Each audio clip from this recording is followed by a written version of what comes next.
안녕하세요. 푸른날 채널의 최동훈 변호사입니다. 오늘은 외도한 여성이 낳은 아들이 장남이라는 이유로 본처와 본처의 자녀들에게 사망한 아버지의 시신, 유해를 돌려주지 않겠다라고 해서 문제가 된 사건에 대해서 한번 얘기를 나눠보겠습니다.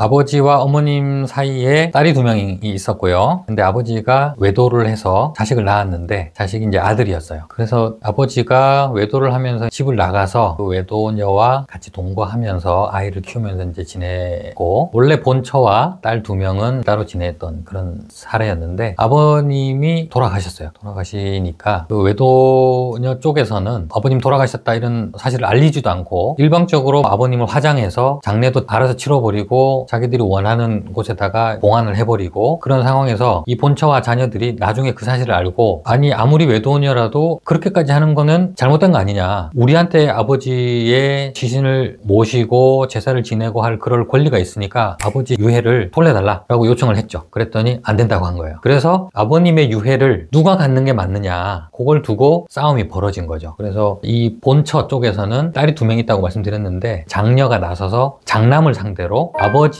유해를 반환하라, 그런 소송을 제기를 했고요. 장남이라는 사람은 아직 미성년자였기 때문에 엄마인 외도녀가 아들을 대리해서 이제 소송 수행을 했습니다.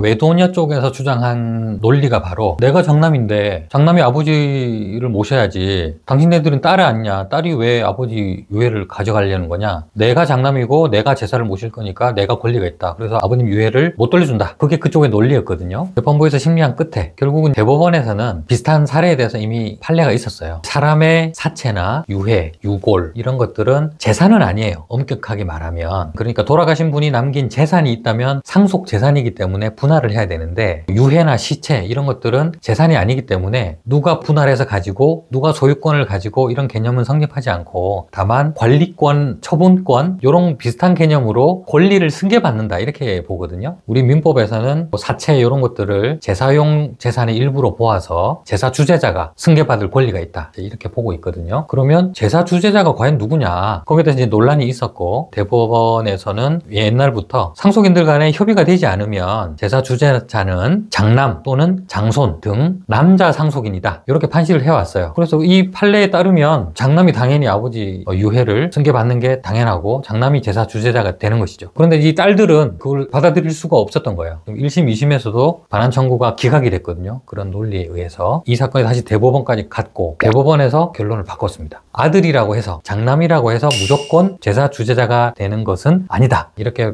바뀐 사례가 바로 이번 케이스가 되겠습니다.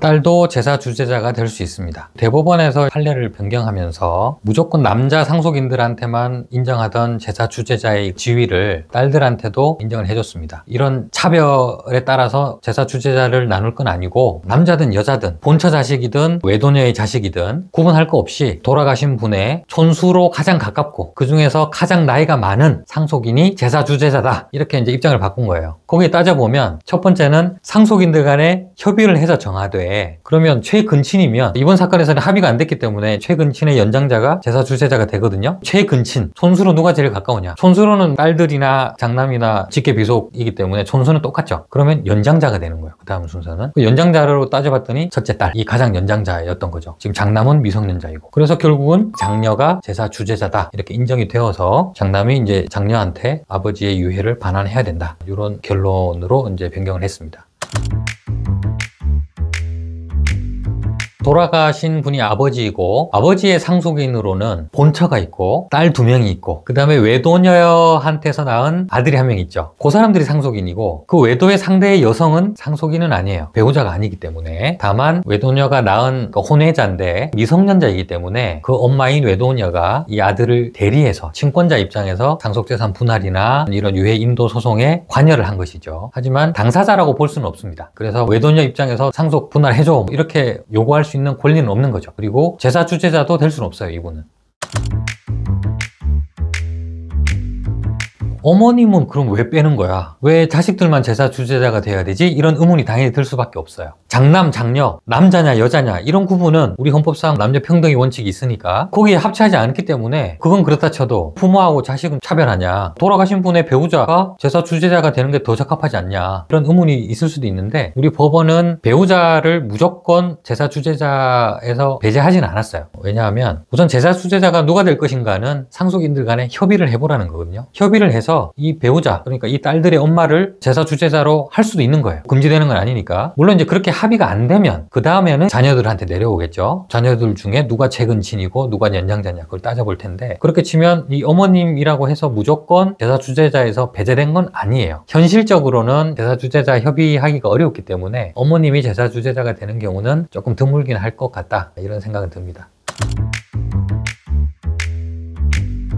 이런 소송은 흔치는 않아요. 그런데 왜 벌어졌을까요? 이런 소송이. 상속재산 분할해달라, 이런 소송은 많죠. 그런데 아버님의 돌아가신 유해, 유골 이런 걸 돌려달라는 소송은 좀 생각하기 어렵거든요. 재산적 가치가 있는 것도 아니고. 그런데 이런 일이 실제로 벌어지는 이유는 감정적인 측면이 좀 큰 것 같아요. 이번 사건도 아버님이 돌아가시기 전에 이제 외도를 해서 혼외자를 출산을 하고, 그렇게 되면 법률상 배우자 입장에서는 당연히 기분이 안 좋겠죠. 그 사실을 알면. 그러다 보니까 본처와 그 외도한 여성과 사이는 당연히 안 좋을 것이고요. 물론 연락이 안 될 수도 있지만, 그러다 보니까 서로 원수처럼 지내는 거죠. 아버님이 돌아가셨을 때 상속재산 분할 문제가 나오는데 외도녀가 낳은 그 자식도 아버님의 자식이기 때문에 자식으로서 상속재산 분할에 참여를 한단 말이죠. 그럼 이 본처나 이 딸들 입장에서는 기분이 안 좋을 수밖에 없죠. 제가 뭔데 재산을 나눠 갖느냐. 분할 과정에서 다툼이 벌어지고, 그 외도녀 쪽에서는 아버님이 돌아가셨을 때 본처 쪽에다가 사망 사실을 알리지도 않고 장례식에 부르지도 않고 자기들이 알아서 다 장례해버리고 다 화장해서 다 봉안해버리고 어디에 봉안했는지도 알려주지도 않고, 이런 상황이 벌어지면 감정 대립은 극한으로 이제 치닫는 거죠. 그래서 유해를 반환하라, 이런 소송까지 벌어지는 것 같습니다.